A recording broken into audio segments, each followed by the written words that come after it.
Boa noite a todos, que a graça e a paz do nosso Senhor Jesus esteja com cada um, esteja com você também que está nos acompanhando pela internet ou que está assistindo em outro momento esse nosso culto. Nós louvamos a Deus porque podemos estar novamente reunidos, né?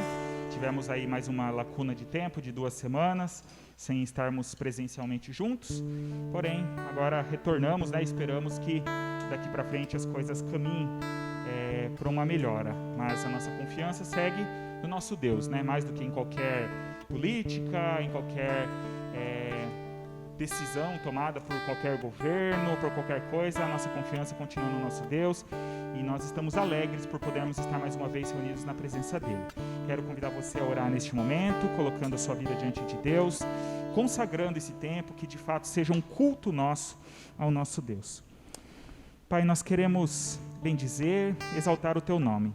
Nós reconhecemos, ó Deus, que o Senhor é um Deus verdadeiro, é um Deus poderoso, é um Deus que, como a Tua palavra descreve, ó Deus, está muito além da nossa compreensão.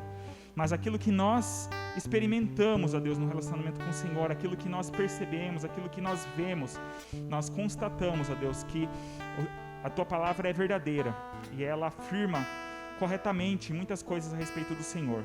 E nós te agradecemos por isso, porque isso significa que o Senhor é um Deus também de amor, um Deus que cuida das nossas vidas, um Deus que tem nos amparado, tem nos sustentado, mesmo em meio a tantas lutas, a tantas dificuldades que o nosso mundo enfrenta.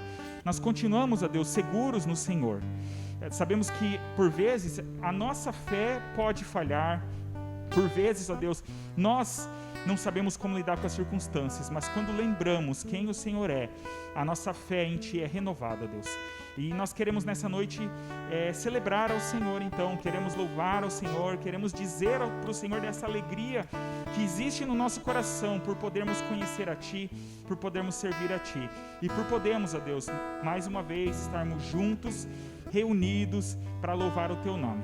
Então pedimos a Deus que o Senhor nos dirija nesse tempo, que o Senhor fale aos nossos corações, que o Senhor receba, ó Deus, o nosso louvor, a nossa adoração, que tudo que for feito aqui seja feito de fato para a honra e para a glória do Teu nome. Tudo isso nós pedimos e agradecemos e oramos no nome do nosso Senhor Jesus. Amém. E nós vamos nos colocar de pé neste momento e vamos cantar essa primeira canção que nos convoca justamente a adorarmos ao nosso Deus. Esta é a hora da adoração. Nós cremos que, na verdade, as 24 horas do nosso dia são tempo de louvor e de adoração a Deus. Nós devemos louvar a Deus com as nossas vidas. Mas é especial quando juntos nós podemos cantar, erguer as nossas vozes para celebrar ao nosso Deus. Então vamos cantar este cântico. Vem, esta é a hora.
que possamos aceitar essa convocação para adorarmos ao nosso Deus. Nesse momento nós vamos fazer uma leitura bíblica, que está lá no Salmo de número 150.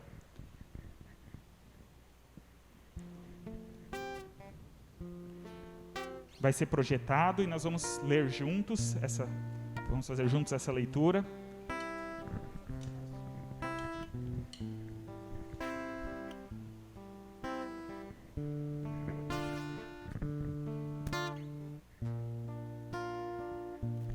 Eu vou pedir para a Andréia nos conduzir nessa leitura. Nós vamos ler juntos, mas a Andréia vai ler no microfone, porque daí também os irmãos que estão nos acompanhando pela internet conseguem acompanhar, e vamos ler todos juntos a uma só voz. Aleluia.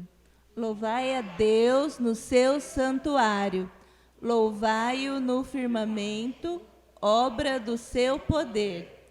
Louvai-o por seus atos poderosos, louvai-o segundo a excelência da sua grandeza. Louvai-o ao som da trombeta, louvai-o com saltérios e harpas. Louvai-o com danças e tamborins, louvai-o com instrumentos de cordas e com flautas, louvai-o com símbolos sonoros, louvai-o com símbolos retumbantes, todo ser que respira, louve ao Senhor. Aleluia. Amém. Essa é a convocação dos Salmos para nós. É interessante que nós sabemos que o livro dos Salmos é um livro de cânticos. E são diversas formas, né, que os salmistas utilizam para se expressar para Deus. Mas é interessante quando a gente vê o último salmo, né, o salmo de número 150, que é o último, que encerra, né, todo esse livro dessa forma, com uma convocação exclusiva para louvar a Deus. Nós vimos lá no início alguns motivos que devemos louvar a Deus. Depois aqui nós temos, né, a partir do versículo 3, os instrumentos que devem ser utilizados para louvar, e a afirmação final deste salmo é: todo ser que respira, louve ao Senhor. Essa é a convocação que nós temos da palavra de Deus, que possamos atender e que possamos anunciar isso também às outras pessoas, que possamos testemunhar com a nossa vida o amor de Deus, de modo que as outras pessoas também queiram conhecer e louvar ao nosso Deus. E neste momento nós vamos cantar então esse segundo cântico, Não há Deus Maior.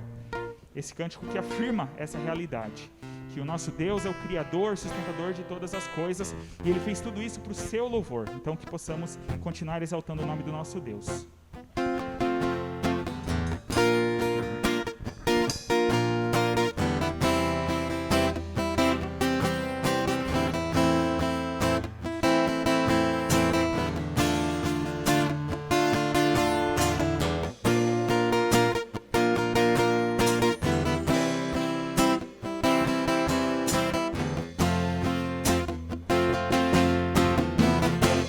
Não há Deus maior,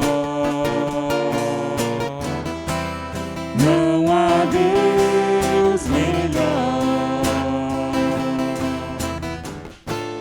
não há Deus tão grande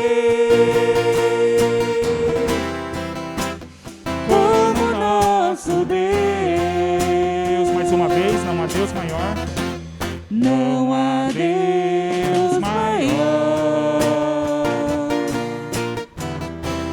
não há Deus melhor, não há Deus tão grande como nosso Deus. Criou os céus, criou a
vamos ainda cantar, agora ainda o hino de número 228, André, é isso?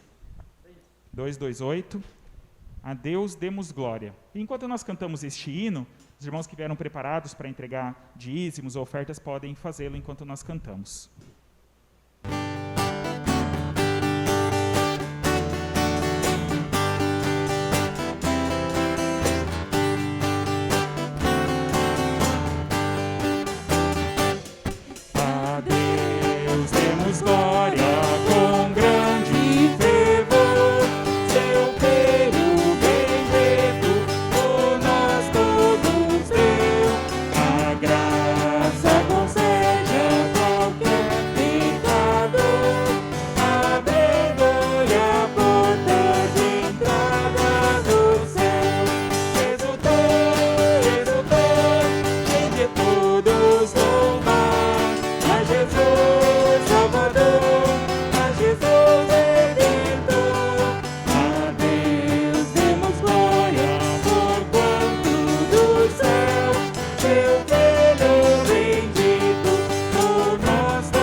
Exultai.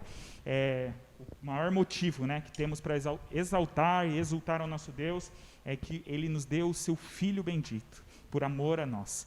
Neste momento nós vamos orar pelas nossas crianças. Eu vou chamar a Amanda aqui à frente, ela vai orar, e aí logo em seguida passaremos para a nossa mensagem, e as crianças vão para a mensagem delas. Senhor Deus, amado Pai, nós te agradecemos pela oportunidade de estarmos aqui. Te agradecemos porque o Senhor tem sido misericordioso com as nossas vidas e te agradecemos por cada criança que aqui está, ó Pai. Obrigado porque o Senhor tem as trazido até aqui e que o Senhor nos ajude, ó Pai, a orientá-las, ó Pai, e que elas possam seguir nos teus caminhos até quando forem, ó Pai, grandes, adultas, formando suas famílias e dessa forma brilhando a tua luz nesse mundo. É minha oração em nome de Jesus Cristo. Amém.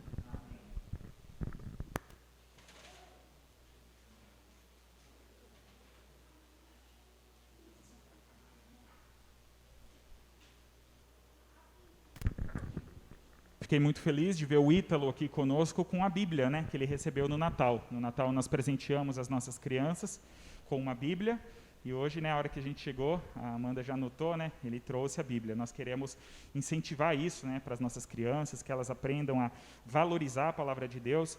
Hoje nós temos uma facilidade muito grande de acesso, né, temos aí no celular e tudo, mas é importante, né, claro que o valor não está no papel, né, ou na forma, mas é importante nós valorizarmos isso e creio que é válido, né, para as crianças poderem trazer a sua Bíblia, né, para a igreja e também ter a Bíblia em casa e poder ler a sua Bíblia. Nós vamos passar para a nossa... a Amanda falou que a Sofia também trouxe a Bíblia. Trouxe a Bíblia dela. Estava esquecendo de tirar a máscara, que fica um pouquinho melhor, né, para a nossa transmissão também.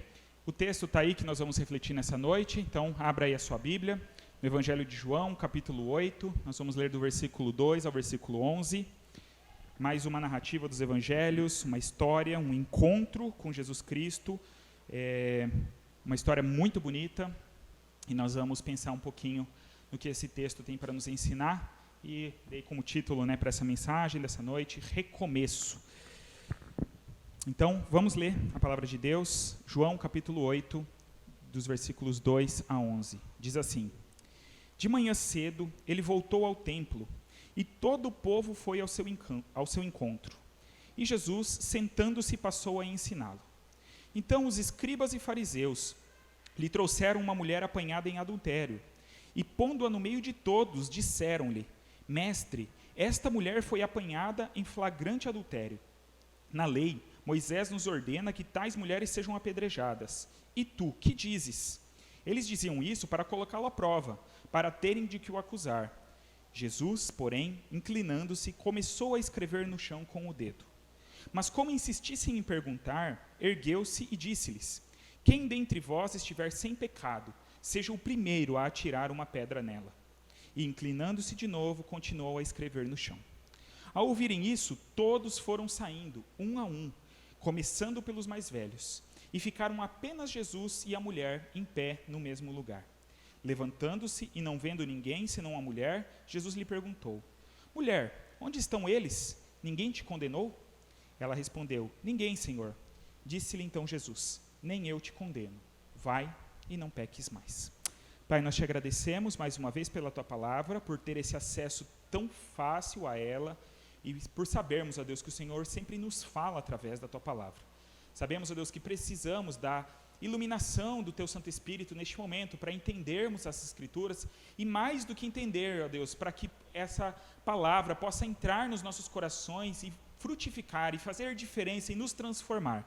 Então pedimos, ó Deus, que neste tempo isso possa acontecer, que o Senhor fale aos nossos corações, ó Deus, e que possamos desejar viver de acordo com o que o Senhor tem para nós. É o que nós te pedimos, com muita gratidão nos nossos corações, oramos no nome do nosso Senhor Jesus. Amém. Bom, estamos aqui, como eu disse, em mais um encontro, uma narrativa. É interessante que essa narrativa ela está registrada apenas no Evangelho de João. Nós sabemos, né, que temos 4 evangelhos, sendo que os 3 primeiros, né, na ordem no mínimo que estão na nossa Bíblia, Mateus, Marcos e Lucas, são evangelhos chamados de sinóticos, né? Então eles são evangelhos que têm o mesmo ponto de vista. Por isso que a gente encontra muitas histórias repetidas em Mateus, Marcos e Lucas. Nem todas, mas muitas são repetidas. Porém, o Evangelho de João tem toda uma ótica diferente, né? uma visão diferente, sendo que o apóstolo João pretende mostrar algumas coisas muito específicas a respeito de Jesus, a respeito da sua divindade, por exemplo. E eu acho muito interessante, né, que são muito preciosos alguns desses textos, algumas histórias que estão relatadas apenas aqui no Evangelho de João. Por exemplo, nós temos o caso da mulher samaritana, que nós encontramos no Evangelho de João. Nós temos o caso do encontro de Nicodemos com Jesus, que está relatado apenas em João. E este é mais um desses casos, né, de uma história que os outros evangelistas não registram, mas João faz questão de colocar aqui. E nós estamos aqui no capítulo 8 de João, em mais um dia que inicialmente seria um dia quase que de rotina de Jesus. Nós sabemos que Jesus, no seu ministério, talvez a principal ação, a principal atuação de Jesus era o ensino. Nós vemos isso muitas vezes, né? Jesus, onde ele estava, né? Ele estava ensinando as pessoas. Chegou um momento que as pessoas começam a ir atrás de Jesus e ele nunca perde a oportunidade. E por isso que logo no versículo 2 que nós lemos, né? O texto diz que Jesus volta ao templo. Ele já havia estado no templo no dia anterior. Ele volta ao templo. O povo vai até lá para ver se encontrava Jesus. E quando o povo encontra Jesus, ele passa a ensinar o povo. Mas aí surge uma situação inusitada, né? Uma situação diferente. De repente, como a gente leu aqui, aparecem alguns homens, líderes religiosos, né? No caso aqui a Bíblia diz que eram fariseus e escribas, e eles aparecem com uma mulher, trazem, né? Com certeza não pela vontade dela, e colocam diante de Jesus e questionam Jesus sobre aquela situação. Afirmam que essa mulher foi encontrada, foi pega, né, no flagrante em adultério, cometendo adultério, e perguntam para Jesus o que deveria ser feito. Se ela deveria ser apedrejada, porque afinal de contas a lei de Moisés determinava isso. É interessante a gente perceber que isso não aconteceu do nada. Se você ler o capítulo anterior, o capítulo 7 de João, esses líderes religiosos, os fariseus, eles já estavam buscando uma maneira de cercar Jesus. No capítulo 7, a gente já tem informação que em determinado momento eles mandam uns guardas atrás de Jesus para prenderem Jesus. Isso está lá no capítulo 7, versículo 32. Os fariseus, junto com os principais sacerdotes, mandam guardas para prenderem a Jesus, mas esses homens não conseguem fazer isso. Isso porque Jesus, né, já estava causando assim, um alvoroço, um rebuliço, as pessoas ficavam debatendo, né, esse texto do capítulo 7 diz isso, as pessoas conversavam e perguntavam entre si, será que esse é o Messias que viria, ele vai fazer sinais maiores do que esse, ou vai ser apenas esses sinais, ou estes são os sinais do Messias? E aí, preocupados com toda essa situação, esses líderes religiosos, né, já tinham tentado prender, não deu certo, e agora eles buscam uma outra maneira de tentar encurralar Jesus. E eles achavam que essa situação que eles apresentam para Jesus, eles achavam que Jesus não poderia contornar. Na verdade, haviam duas respostas simples para Jesus dar, né, as respostas óbvias, sim ou não. Né? Essa mulher deve ser apedrejada de acordo com a lei? Só que se Jesus desse qualquer uma dessas respostas, seria um grande problema. Se Jesus falasse que sim, era para a mulher ser apedrejada, ele poderia ser acusado pela morte dela, sendo que naquela época, né, a gente precisa se lembrar que o povo de Israel ali, o povo judeu, né, os judeus, eram dominados pelo Império Romano. E quem detinha o poder de condenação, especialmente em relação a uma pena, né, de morte, era o Império Romano. Inclusive, isso fica evidente na morte de Jesus, quando eles levam Jesus até Pilatos para que ele pudesse chancelar, para que ele pudesse dar o ok para a morte de Jesus. A gente sabe, né, que Pilatos não vê motivo para Jesus ser morto, ele lava as mãos, fala, olha, se é isso que vocês querem, eu lavo as minhas mãos, mas teve que ter ali, né, de certa forma, a aprovação dele. Então, eles queriam fazer isso, né, eles poderiam acusar Jesus perante o Império Romano se ele falasse que essa mulher deveria ser apedrejada. E, além do mais, isso iria contra o próprio propósito de Jesus, o próprio ministério de Jesus, que era de salvar, de resgatar os pecadores, e não de condenar, e não de matar. Né? Isso iria totalmente contra todas as outras ações de Jesus. Agora, se por outro lado, Jesus dissesse que não era para apedrejar, ele seria acusado de negar a lei de Moisés, de ir contra a lei, e com isso, né, ele seria desqualificado como mestre. Como assim? Eles mesmos se baseiam nisso ao perguntar, a lei diz, né? A lei de Moisés diz que essa mulher deve ser apedrejada. E aí Jesus então nos surpreende, né? Mais uma vez, como tantas, ele inicia, né, uma resposta àquela situação que não começa com palavras. O texto diz que primeiramente ele apenas se inclina e ele começa a escrever algo no chão com o seu próprio dedo, né? A Bíblia não especifica isso. E aí, após a insistência daqueles homens, né, a Bíblia diz que eles insistem em perguntar, e aí Jesus então se levanta e ele dá essa resposta fantástica, né?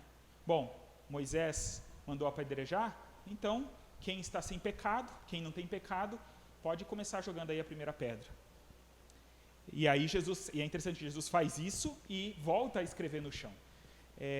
Os estudiosos ao longo do tempo tentam imaginar, né, o que será que Jesus estava ali escrevendo. A Bíblia não é clara nisso. Alguns já afirmaram que provavelmente Jesus estava listando ali alguns pecados no chão, que talvez seriam os pecados destes acusadores, né, e aí eles, ao lerem aquilo, foram ficando constrangidos.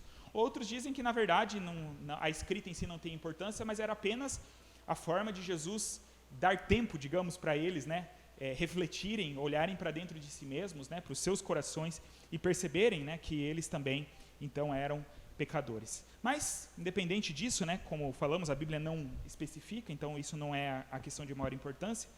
De qualquer forma, Jesus, então, tem sucesso nesse seu objetivo de fazê-los pensar e perceber de que todos eles eram pecadores. E aí, a história ainda, né, na sua conclusão, diz que esses homens vão saindo, um, a começar dos mais velhos, né, isso é interessante, e aí fica apenas Jesus e aquela mulher, e aí Jesus tem aquele diálogo final com ela. E aí eu gostaria de trazer então alguns ensinamentos para nós, como sempre, nós olhamos para a palavra de Deus e buscamos aprender algumas coisas, e eu quero trazer então algumas verdades nessa noite. E a primeira delas, então, é que essa história, esse encontro de Jesus com essa mulher, nos ensina, primeiramente, que Deus tem planos superiores aos nossos. Aqui, para afirmar isso, eu me baseio na história como um todo, não apenas em um trecho ou em um versículo. Mas é muito interessante se a gente volta um pouquinho nessa história e começa a observar, né, o que aconteceu antes desse encontro. E aqui, além de Jesus, nós temos dois personagens principais, né? Porque o povo estava ali, mas o povo basicamente assiste essa cena. Mas nós temos então a mulher de um lado e do outro lado esse grupo de homens, né, que eram líderes religiosos e que foram então acusar essa mulher. Então, primeiro olhando para a mulher, os planos daquela mulher, com certeza, para aquele dia não eram estes. Né? Quem acorda um dia e fala assim, bom, hoje eu vou, né, trair meu marido, vou ser pega e vou ser levada para ser julgada e ser apedrejada, né, pela multidão. Os planos dessa mulher, na verdade, foram inicialmente planos de pecado. Né? Ela seguiu os desejos do seu coração, e na verdade nós estamos aqui no momento em que era a festa dos tabernáculos em Jerusalém, então era um momento de festividade, em que muitas pessoas iam para a cidade, Jesus mesmo, né? Jesus não vivia em Jerusalém, mas ele em algumas ocasiões específicas ia para Jerusalém. Então aqui era uma ocasião em que, né, a cidade estava em festa, muita gente, e a mulher aproveita essa circunstância para dar vazão, né, aos seus desejos, aos seus maus desejos, e comete então adultério. E após ser pega então em adultério, provavelmente o seu sentimento passa a ser primeiramente um sentimento de vergonha, e também somado com um sentimento de preocupação ou até de desespero, né, e agora, né, o que vai acontecer? Fui pega, né, estou sendo arrastada nada gentilmente, né, por estes homens para receber algum tipo de condenação. Por outro lado, quando a gente olha para aqueles religiosos, os planos deles eram planos de acusação e de condenação.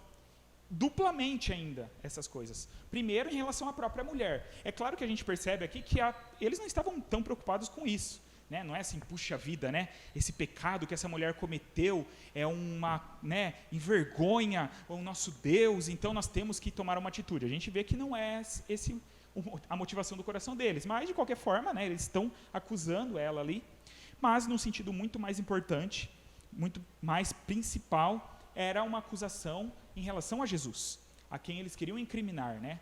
E a gente vê em outros momentos dos evangelhos outras tentativas, né, de colocar Jesus aí numa saia justa, como a gente costuma dizer. Mas é interessante que os planos de Jesus eram diferentes.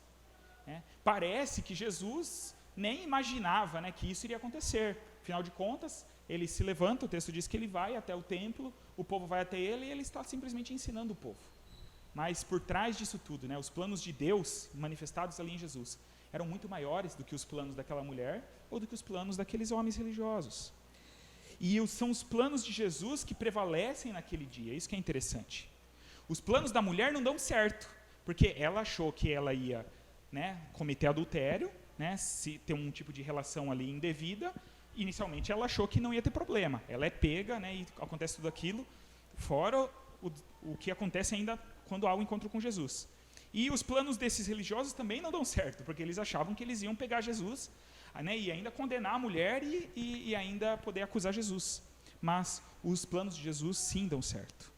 Porque no fim das contas, aqueles que eram os acusadores vão embora envergonhados.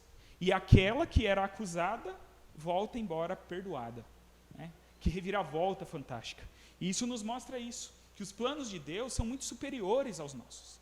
Nós somos seres humanos pequenos, falhos, limitados. E muitas vezes nós podemos sim seguir em direções, tomar caminhos que não são os melhores, não são os mais adequados. E nós, por vezes, achamos, né, que sim, devemos fazer isso. Esses homens estavam convictos, né, de que eles tinham que fazer isso, eles achavam que estavam fazendo isso por bem, em nome da sua fé, em nome do seu posto religioso. Mas, na verdade, Deus estava olhando, né, para toda a situação e falando, não é nada disso, não é nada disso. E Deus pega toda essa situação para dar um rumo completamente diferente, completamente inesperado para essa história. E Deus quer fazer isso na minha e na sua vida. Deus, na verdade, faz isso constantemente nas nossas vidas, mas Ele quer que nós entendamos isso. E que nós aceitemos, né, de uma vez por todas, que nós reconheçamos que os planos dele são melhores do que os nossos. Enquanto muitas vezes a gente sai determinado a fazer algo indevido, como essa mulher saiu, né, cometer pecados, seja de qual ordem, né, ou em qual área seja, mas sabemos que vivemos uma luta diária contra o pecado, né? Somos assediados por tantas coisas neste mundo. E muitas vezes cedemos a isso, muitas vezes seguimos essas tentações, essas seduções, e acabamos, né, indo para direções que Deus não tem para nós. Mas graças a Deus que os planos dele, né, são maiores, ele não está limitado a isso, ele não fica preso a essa realidade.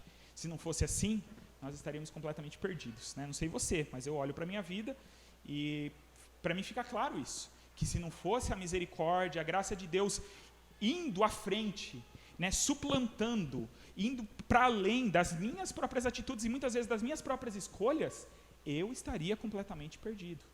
Eu acho muito bonito um dos salmos, em determinado momento, não lembro qual salmo que é, mas que o salmista, né, ao olhar para a história de Israel, ele diz assim: ah, se não fosse o Senhor. E aí ele lista, né, algumas coisas, né? Se não fosse o Senhor, nós teríamos sido tragados, destruídos e tudo mais. E é exatamente isso. Ah, se não fosse o Senhor nas nossas vidas. E louvado seja Deus, porque os seus planos são maiores. Eu sempre cito aqui, né, o que eu gosto muito do capítulo 55 de Isaías, até preguei algumas semanas atrás sobre uma parte desse capítulo. E aqui o profeta diz, palavras de Deus, né, através do profeta Isaías, porque assim, Isaías 55, 9, porque assim como o céu é mais alto do que a terra, os meus caminhos são mais altos que os vossos caminhos, e os meus pensamentos mais altos que os vossos pensamentos. Essa é uma realidade. E outro versículo, né, que eu gosto muito, de outro profeta, Jeremias 29, 11, pois eu bem sei que planos tenho a vosso respeito, diz o Senhor, planos de prosperidade e não de mal, para vos dar um futuro e uma esperança. E Jesus, por exemplo, fala isso para esse povo, através de Isaías e de Jeremias, diante de um povo que era um povo de coração duro. Em capítulos próximos a estes, desses dois profetas, nós vemos Deus afirmando que traria o juízo contra esse povo, porque esse povo era aquele povo que continuava ainda buscando outros deuses, outros caminhos, voltando as costas para Deus. E aí Deus fala, olha, vocês vão ser punidos, vocês vão ser castigados, vocês vão ser levados para o exílio, né? Jeremias testemunha isso, né? O povo sendo levado para o cativeiro. Mas não é isso que dá a palavra final. Não é o desejo do homem que tem a palavra final. Não é a nossa intenção, por melhor ou por pior que seja, né? Ou quando ela é ruim, mas a gente acha que é boa. Mas não é isso que tem a palavra final, e Deus seja louvado por isso. Porque existem esses planos de Deus, os caminhos de Deus, os pensamentos de Deus, que são maiores do que os nossos. Essas pessoas saem das suas casas decididas a fazer alguma coisa. Daqui, né, duas coisas ruins. Alguém para entregar o seu corpo ao pecado, e outros para fazer uma conspiração, né, terrível. Mas os planos de Jesus eram diferentes. Eles não contavam com essa, né, não esperavam que isso poderia acontecer, mas isso acontece. Depois, uma outra verdade que encontramos nesse texto é que Deus quer nos ensinar a sua vontade. Deus tem então esses seus planos, eles são superiores, a sua vontade está acima da nossa, e Ele quer que nós aprendamos isso, e Ele vai fazer isso mesmo quando nós muitas vezes falhamos e seguimos essas outras direções.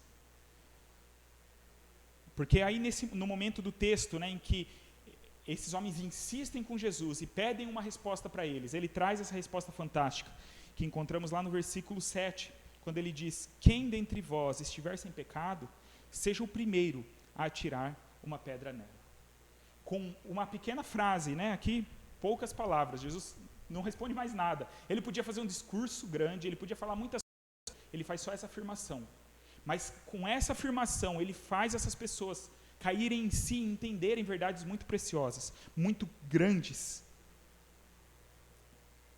Nós comentamos que no início do texto, né, esse texto inicia, a parte que nós lemos, com Jesus ensinando o povo, né? Muitas vezes as pessoas se aproximavam de Jesus querendo aprender, mas muitas outras vezes, tinha muitas pessoas que não tinham a intenção de aprender, tinham a intenção talvez de impor as suas vontades, né? Ou até de confrontar a Jesus, como esses homens estavam fazendo. Mas Jesus usa todas essas situações sempre para trazer algum tipo de ensinamento. E é interessante que Jesus, nesse caso, ensina não apenas aquela mulher, mas os próprios acusadores, aqueles que estavam tentando. Pode ser que eles foram embora ainda com seu coração endurecido. Pode ser que eles não tiveram realmente a sua vida transformada, mas eles tiveram ali um vislumbre da graça de Deus e foram instruídos nesse sentido, e poderiam ter tomado um outro rumo. Porque Jesus não paga na mesma moeda que estes homens. Jesus, sabendo da intenção do seu coração, ele podia simplesmente levantar, bravo, e confrontar esses homens. E falar assim, viu, o que vocês estão querendo? Eu sei, é óbvio que vocês estão perguntando isso, porque vocês querem me colocar aqui numa situação difícil. Se eu responder isso, é aquilo. Se eu responder não, também eu estou com um problema. E vocês, na verdade, não querem ouvir a vontade de Deus, vocês só estão interessados em me acusarem e tudo mais. Em outros momentos, Jesus até confronta, esses grupos.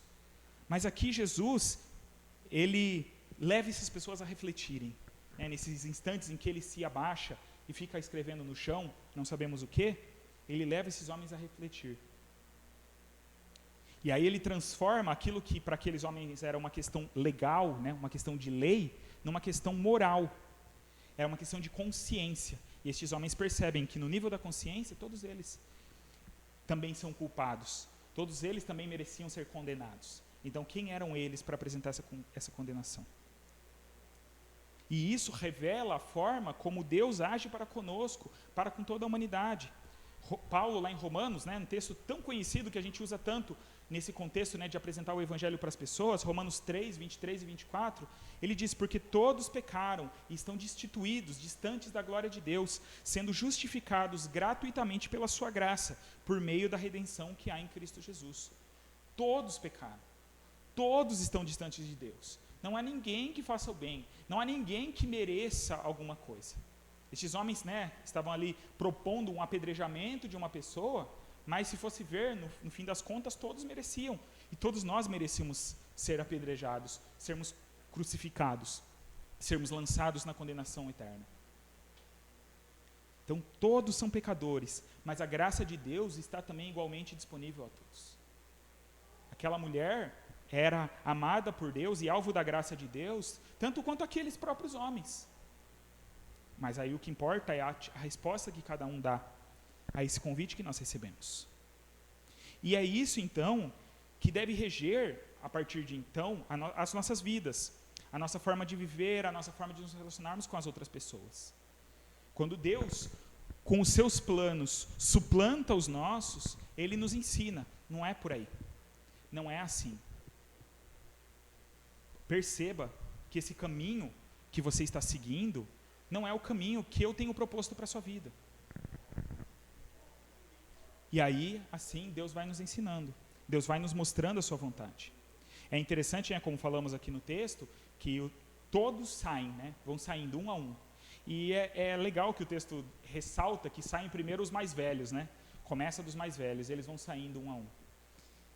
Nós temos a indicação de que estes perceberam primeiro, talvez por realmente observarem as suas vidas e reconhecerem, ao longo de toda a sua experiência, de que eles também eram falhos. E por mais que eles tentassem manter uma aparência, de santidade, porque eles eram uma classe especial, bem vista pelo povo, e eles que aplicavam a lei sobre o povo e diziam para as pessoas o que era certo, o que elas deviam fazer, mas eles, na verdade, no fundo, com um pouquinho de reflexão, foram capazes de perceber isso. E aí começam a sair os mais velhos, mas saem todos, até os mais novos. Ninguém teve a ousadia, de pegar uma pedra e lançar naquela mulher. Ninguém teve a coragem. Todos tiveram que reconhecer isso. E assim, deve ser na nossa vida. A cada dia que nós vivemos, a cada experiência que nós temos com Jesus, a cada texto que nós lemos da palavra de Deus, a cada culto que nós frequentamos, a cada louvor que nós cantamos, a cada dia que se passa, nós devemos amadurecer, crescer espiritualmente e entendendo a vontade de Deus para a nossa vida. Precisamos ir nos rendendo e abrindo mão dos nossos caprichos e das nossas vontades para aceitar e reconhecer que, no fim das contas, o que importa é o que Deus tem para nós. Eu já me peguei em algumas situações, é bem interessante isso, de repente eu estar com o meu coração voltado para alguma coisa, eu orar até em relação àquilo, pedindo algo para Deus, e depois de algum tempo, parece que se chega à conclusão de que não faz muito sentido isso, e no fim das contas, já orei dessa forma, Deus, o Senhor conhece meu coração, sabe que eu tenho pensado isso, tenho desejado isso, mas no fim, faça a tua vontade. como Jesus, naquele momento, e seria justo, né, ele não ser crucificado, mas quando ele apresenta, né, o seu desejo diante do Pai, e como eu falei, era algo totalmente justo, né, ele não ser morto, porque ele era inocente, e aí, no fim das contas, ele diz, mas seja feita a tua vontade, e não a minha. Mas quantas vezes nós permitimos que as nossas vontades continuem sobressaindo, continuem nos dirigindo, e aí a gente vai seguindo dessa forma, batendo a cabeça, né? E Deus, como é misericordioso, Ele vai nos trazendo de volta, vai nos chamando, vai exercendo o seu plano, que é maior que o nosso. Mas muitas vezes nós sofremos situações que não precisaríamos. Nós passamos por situações que poderiam ser evitadas se nós tivéssemos ouvido antes a palavra de Deus, se o nosso coração fosse menos endurecido, se nós estivéssemos mais dispostos a aprender com Jesus, a nos aproximar dele mais para ouvir do que para falar, né? As nossas orações, a gente às vezes destaca isso. Como é fácil orarmos pedindo, né? Apresentarmos uma lista diante de Deus. Isso, aquilo outro. Mas muitas vezes é difícil para nós dedicarmos um tempo de contemplação diante de Deus, de exaltação do seu nome, de agradecimento, e mais do que isso, de pedirmos que Ele adeque a nossa vida à vontade dEle. Para pedirmos, Senhor, faça a tua vontade. Senhor, me dê mais fé. Senhor, me ajuda a ter mais, a caminhar de uma forma mais parecida com o Senhor, a ter o mesmo tipo de olhar que Jesus tinha, a ter o mesmo tipo de ação em relação às outras pessoas que Jesus tinha. E ainda mais uma verdade que eu queria destacar desse texto. E daí nós vamos mais diretamente para o nosso título, né? Deus oferece. Essa história nos ensina que Deus sempre oferece, podia ter um sempre ali, sempre oferece a oportunidade de recomeçar. E isso fica claro, né, quando há esse diálogo final de Jesus com aquela mulher. Nos versículos 10 e 11, o texto diz, levantando-se e não vendo ninguém senão a mulher, Jesus lhe perguntou, mulher, onde estão eles? Ninguém te condenou? Ela respondeu, ninguém, Senhor. Disse-lhe então Jesus, nem eu te condeno. Vai e não peques mais. O único que tinha o poder, a autoridade, o direito de condenar aquela mulher pelo seu pecado, não o fez. Todos aqueles homens que estavam acusando ela e que queriam condenar aquela mulher não tinham o direito de fazer isso. E isso ficou claro, né, no momento que eles percebem, né, após aquela palavra de Jesus, e vão embora. Mas aquele que tinha o direito de condenar, não o faz. Porque não é para isso que Jesus Cristo veio a este mundo. E isso que é maravilhoso da história da redenção, isso que é maravilhoso da palavra de Deus, do plano redentor de Deus.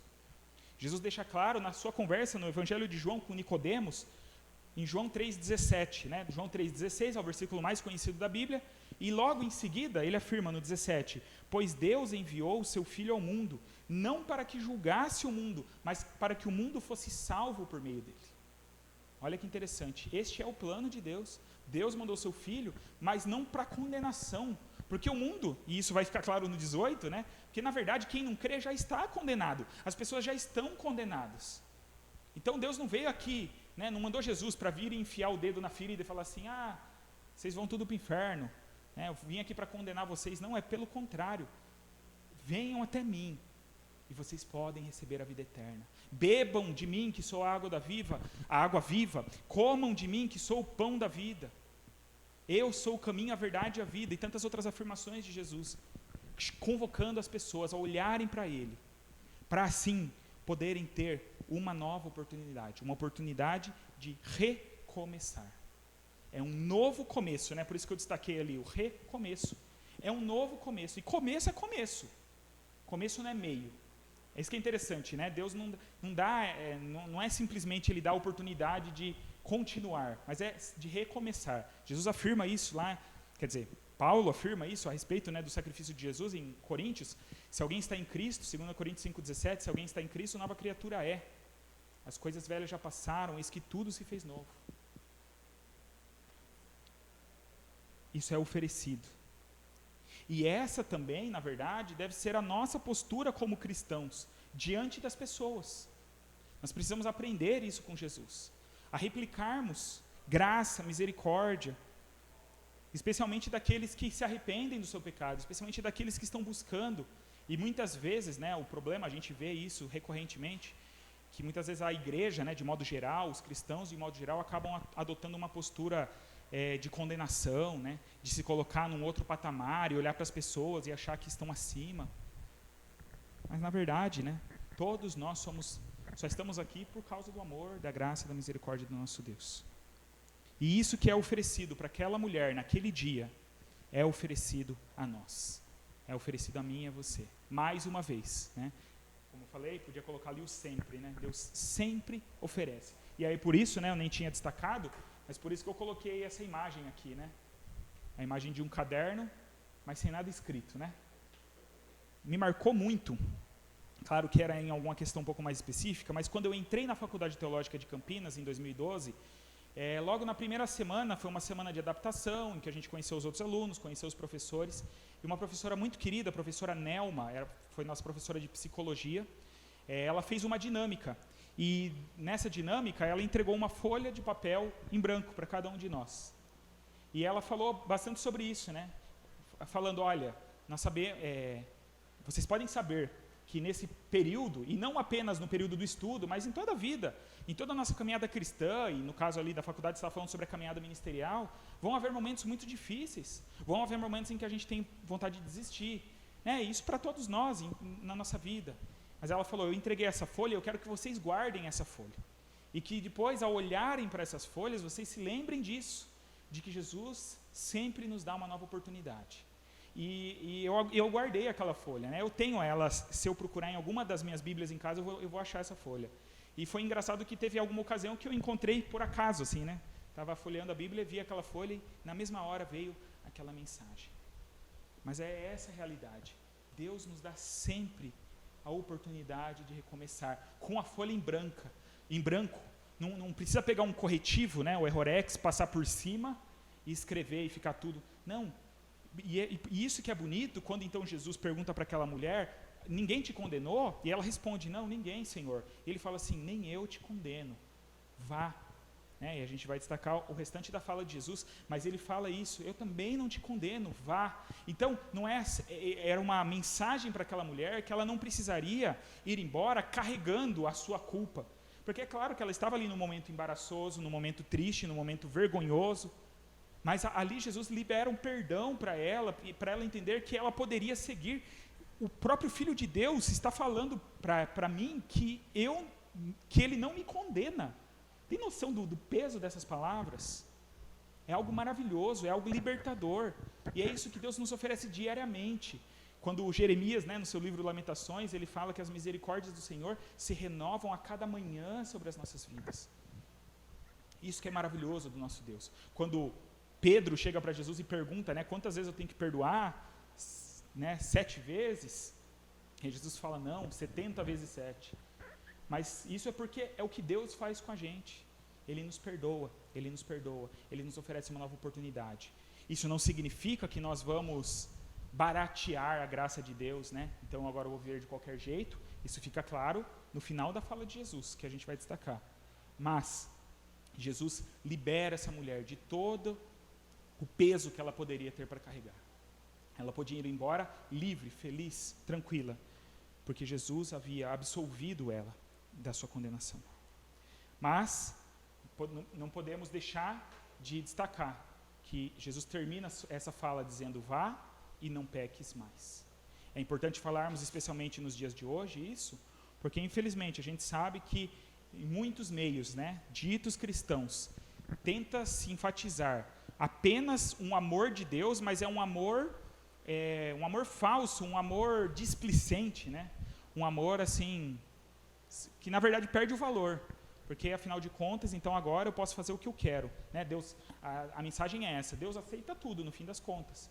O que importa é a gente buscar a nossa felicidade, seguir o nosso coração. A Bíblia não fala isso, né? A Bíblia fala que o nosso coração é enganoso, mas o que importa é isso. Então eu sigo o meu coração, eu vivo do jeito que eu quero, eu vivo a minha sexualidade do jeito que eu quero. Normalmente se associa muito a essa questão hoje em dia, né? Com essa tendência, né, das pessoas a buscarem formas de se relacionarem que não estão de acordo com o que as Escrituras nos apresentam. Mas Jesus não ignora o pecado daquela mulher. Ele não chega para ela e fala assim, olha, não tem problema o que você fez, né? Esses homens, o problema era só a parte deles. Não. Ele primeiro absolve ela, dá essa palavra maravilhosa, mas ele diz, vá e não peques mais. Nós não temos essa afirmação no texto, mas eu acredito que essa mulher foi e não pecou mais. Claro, pecou porque todos nós somos pecadores, mas eu creio que nesse sentido, né, ela com certeza teve a sua vida transformada. Com certeza ela não se esqueceu mais daquele momento em que ela teve o olhar misericordioso, compassivo de Jesus Cristo sobre ela, dizendo, eu também não te condeno. E aí é isso que transforma a nossa forma de viver. E aí a gente não precisa mais caminhar por medo, como os fariseus impunham sobre o povo e tentavam fazê-los caminhar. Eu coloco um fardo sobre as pessoas, ou sobre mim mesmo, que eu tenho que carregar. Não, eu sigo Jesus e eu abandono as práticas do pecado, e eu busco viver o que Ele tem para mim, e eu quero aprender a sua vontade, e eu me submeto aos seus planos, por amor. Existe uma citação, de um autor bastante conhecido, chamado Charles Swindoll. Ele diz, quando a graça de Cristo estiver plenamente desperta em sua vida, você descobrirá que não está fazendo algo devido ao medo ou vergonha, por causa da culpa, mas age por causa do amor. E no fim das contas é isso que Jesus quer que nós entendamos. Que nós devemos caminhar por causa do amor, porque o que Ele fez foi por amor. E aí eu devo ter alegria em seguir a Jesus. Não é mais um peso, não é por conta da culpa, por conta do medo, por conta da vergonha, mas é simplesmente por amor. E eu quis trazer essa mensagem, ainda mais agora que estamos iniciando o ano, apesar que tivemos aí semana passada o primeiro culto, não presencial, mas eu quero lembrar, a todos nós aqui, a começar de mim mesmo, mas a cada um de vocês, a cada um dos que nos acompanham, essas verdades. Primeiramente, que independente dos planos que nós temos, Deus nos oferece algo superior. Nós fazemos planos aí para esse ano, Puxa vida, agora aí a primeira vacina, vai ser aí já circulada, as outras, devem chegar próximo, a gente cria uma expectativa de que as coisas caminhem melhor, mas Deus tem planos superiores, não somente nisso, mas para toda a nossa vida. Deus nos oferece, mas nós precisamos ter essa disposição de receber isso. Essa mulher, naquele dia, recebe o perdão de Jesus. Ao que tudo indica, aqueles homens vão embora sem isso. Eles chegaram, então, a perceber que eles eram pecadores, mas eles não saem de lá com a palavra, eu também não te condeno, você está perdoado, vai, não peques mais. Eles saíram simplesmente entristecidos, porque eles perceberam que a vida deles não se alinhava à vontade de Deus, mas eles continuaram assim. Continuaram, inclusive, perseguindo Jesus, e tudo mais. Mas que nós sejamos como essa mulher. E que possamos entender isso, que é tempo de recomeço nas nossas vidas. Já que estamos aí começo de ano, que possa não ser só o começo desse ano nesse sentido das expectativas, mas que possamos relembrar algumas coisas que precisamos fazer na nossa vida, que possamos refletir, olhar para dentro de nós mesmos e perceber aquilo que há em nós que não está de acordo com a vontade de Deus. Sabemos, que tem coisas a serem melhoradas, talvez algo que eu já lutei em algum tempo, para ajustar, mas talvez eu cedi com o passar do tempo. Queira ou não, esses meses aí foi um período de um certo relaxamento, de todo mundo, assim. É a pandemia, tá assim mesmo, tá difícil, E com certeza para muitos também foi um tempo de relaxamento, na nossa vida espiritual, na nossa busca por Deus, na nossa devoção a Ele, no nosso desejo de servir a Ele, nesse amor aceso, que nos aquece, que nos motiva a seguir caminhando ao lado de Cristo. Mas que seja então esse tempo nas nossas vidas, de um recomeço, de mais uma página branca nas nossas vidas, em que Deus possa ter a liberdade, de ser o autor da nossa história, que possamos recomeçar aquelas velhas práticas fundamentais, da leitura bíblica diária, do tempo de oração diário, da oração, tempo de qualidade na oração, das orações antes das refeições, coisas que muitas vezes vão aos pouquinhos, sendo deixadas de lado, dos cultos domésticos, do nosso compromisso com os nossos irmãos, com a nossa comunidade, com a nossa igreja, que possa ser esse tempo, de falarmos, Senhor, eu espero, que peço a Tua bênção para esse ano, que o Senhor me dê um ano bom, mas o que o Senhor quer de mim para esse ano? Eu quero ser um filho melhor do Senhor, Eu quero ser um servo melhor do Senhor. E antes de orarmos, nós vamos cantar um cântico bem antigo. Eu pedi para o André vir aqui à frente. Pode ser só o André inicialmente. Em que nós fazemos essa oração, né? As músicas muitas vezes nos ajudam a expressar de uma forma mais clara, né, algumas verdades. E nós vamos cantar esse cântico que diz: renova-me, renova-me, Senhor Jesus, já não quero ser igual. Essa oração deve ser uma oração diária nossa. Todos os dias precisamos reconhecer isso, que precisamos da ação de Jesus Cristo nas nossas vidas, nos transformando de acordo com a sua vontade. Mesmo assentados, você pode cantar, se você quiser, você pode fechar os seus olhos, fazer isso como uma oração. Se você não quer cantar exatamente a música junto, você pode orar com as suas palavras, mas apresente a sua vida diante de Deus nesse momento, né, demonstrando esse desejo de um recomeço na presença de Deus.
Convido você a orar neste momento, então, apresentando a sua vida. Podemos sair dessa noite com as palavras de Jesus para nós: nem eu te condeno, vá e não peques mais. Saia daqui para viver uma vida mais perto de mim, que você possa sair desse lugar experimentando mais plenamente, em maior intensidade tudo aquilo que eu tenho para oferecer para você. E para isso nós precisamos pedir: Senhor, nós queremos isso. Senhor, renova-nos, porque precisamos do Senhor. Senhor, nos dê esse novo começo, esse recomeço, para que possamos experimentar tudo isso que o Senhor tem. Pai, nós te agradecemos pela Tua palavra, porque ela fala aos nossos corações, porque ela nos incomoda muitas vezes, porque nós nos enxergamos, ó Deus, nesses personagens que a Bíblia nos apresenta e vemos que não somos diferentes deles. Temos o nosso coração muitas vezes tão distante do que o Senhor tem para nós, tão contaminado, ó Deus, pelo pecado, tão influenciado, ó Deus, por maus pensamentos, por más ideias. Mas nós te louvamos, ó Deus, porque o Senhor é esse Deus de graça, esse Deus de compaixão, de misericórdia, que nos oferece oportunidade, ó Deus, infinitas oportunidades enquanto estamos vivos, de recomeçarmos. E sabemos, ó Deus, que isso só é possível com a Tua atuação. Sabemos que o Senhor já está atuando em nós, o Senhor é que está falando ao nosso coração, o Senhor é que está nos movendo, o Senhor é que está nos mostrando, ó Deus, aquelas áreas que precisam ser transformadas ainda, aquelas questões que nós estamos negligenciando. E nós pedimos, ó Deus, que o Senhor complete essa obra em nós, que o Senhor, ó Deus, nos conduza, não apenas aqui, nesse espaço, mas fora daqui, ó Deus, lá nas nossas casas, na rua, no nosso trabalho, por onde passamos, que de fato, ó Deus, nós possamos ouvir claramente a voz do Teu Santo Espírito, a nos conduzir, a nos chamar a atenção, que possamos, ó Deus, retomar, como falamos aqui, essas práticas tão fundamentais na nossa vida, de estarmos perto do Senhor, de uma vida devocional, de leitura da Tua Palavra, de oração contínua, ó Deus, porque sem isso, ó Deus, não temos como sobreviver a essa realidade. Então pedimos a tua ajuda, Deus. Abençoa, Deus, o teu povo, abençoa cada família aqui, que a tua paz reine, ó Deus, nos nossos corações e nos nossos lares. Ó Deus, que qualquer contenda, discórdia, em qualquer nível que estejamos enfrentando, possa ser dissipado, que possamos ser verdadeiros pacificadores, discípulos de Jesus Cristo, aqueles que espalham, ó Deus, graça e compaixão, e que possamos, ó Deus, livres de toda a culpa, de todo o peso, de todo o embaraço, seguir, ó Deus, vivendo os teus maravilhosos planos para a nossa vida, porque cremos, ó Deus, cremos que os teus planos são melhores do que os nossos, então nos submetemos a eles, ó Deus. Faça a tua vontade em nós, mesmo que por vezes seja difícil para nós aceitarmos, mesmo que às vezes possa doer um pouco, mas que de fato, ó Deus, a tua vontade seja soberana sobre a vida de cada um de nós. É o que nós te pedimos, ó Deus, e agradecemos. Também pedimos que o Senhor nos leve, ó Deus, em paz para as nossas casas, que o Senhor nos dê uma noite, ó Deus, de paz, que o Senhor nos dê uma semana debaixo, ó Deus, da tua direção, e que possamos, ó Deus, ter essa alegria de, assim que possível, esperamos que seja no próximo domingo, estejamos novamente juntos, reunidos para louvar e para buscar o Senhor. Tudo isso nós te pedimos e agradecemos e oramos no nome do nosso Senhor Jesus. Amém. Convido você a se colocar de pé e nós vamos encerrar o culto cantando mais uma vez esse cântico.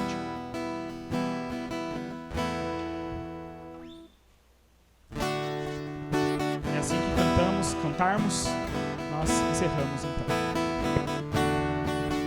Inicialmente seguimos, então, com o nosso culto presencial, domingo às 18 horas e as demais atividades pelo nosso canal do YouTube.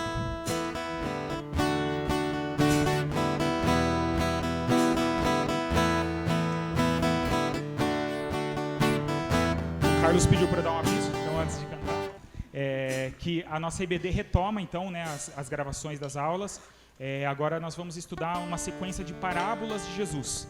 Então, a partir do próximo domingo, os irmãos receberão o link. Então convidamos todos a separarem o tempo, sempre ao domingo, para assistirem e também para encaminharem para outras pessoas que possam ser abençoadas pelos estudos que o Carlos tem feito.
Tudo que há, porque tudo que há dentro de mim necessita ser mudado, Senhor, porque tudo que há dentro do meu coração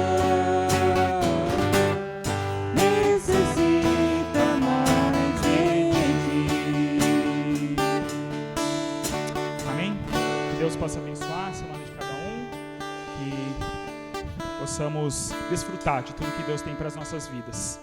Deus abençoe.